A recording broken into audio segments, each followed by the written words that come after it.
Hey guys, it's Nickfamous here. Today I'm excited to talk about the upcoming Dragon Ball Z game, Dragon Ball The Breakers. Think of Dead by Daylight and DBZ fused into one. Nobody really asked for it, but it couldn't be a more perfect game for me, so I'm happy. I love asymmetrical multiplayer games where you try to survive against one enemy, and using a license I love so much like Dragon Ball Z is literally a dream come true. I've obviously already pre-ordered the game, and I'm excitedly waiting for October 14th.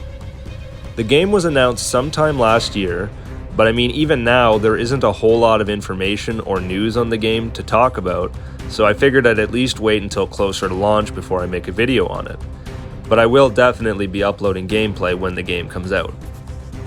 As far as playable characters go, we know that you can play as Bulma and Oolong, as well as a male and female created character, which I only assume is customizable. So this isn't a regular Dragon Ball game where we play as our favorites like Goku and Vegeta, it's giving some of the side characters who don't fight more spotlight, and I'm all for that. I'd love to see this game include Yajirobe, Puar, and Dende. Hell, even Mr. Popo would be cool. For villains so far, we have Frieza, Cell, and Boo, who all have their respective transformations that they achieve through progressing in a match.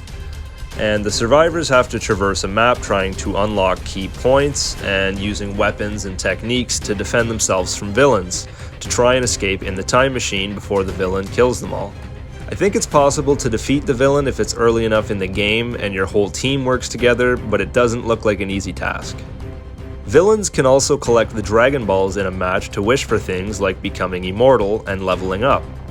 It's a 7 versus 1 game, and I can definitely see more characters being added as DLC if the game ends up being popular enough. I think a cool way to include all of the Saiyan Saga villains would be to have them all in one character. Start off as Raditz, and as the match progresses, be able to switch to Nappa and Vegeta.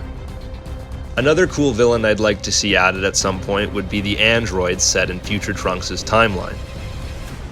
Nothing too exciting for pre-order bonuses. So far it's just a scouter accessory and an Android 18 skill. I'm not quite sure how that's going to work, but from what I can tell, it almost seems like the survivors can transform into certain Z fighters briefly in a match to defend themselves from the villain. Dragon Ball The Breakers definitely seems like a game I'll have a lot of fun with, especially playing with my friends. I've seen a mixed reception for this game, and a lot of fans not being interested or questioning why a game like this is even being made. I say why not, give it a shot. Look at all the Dragon Ball games we've had over the years. All different kinds, but nothing like this one. Dragon Ball Z is such a huge license, so why not try to make more diverse games? You can only retell the anime so many times. Let me know what you guys think of this new game and who you want to see added. Thanks for watching, guys. As always, this has been Nickfamous. See you later. Let's see how he likes a Kamehameha!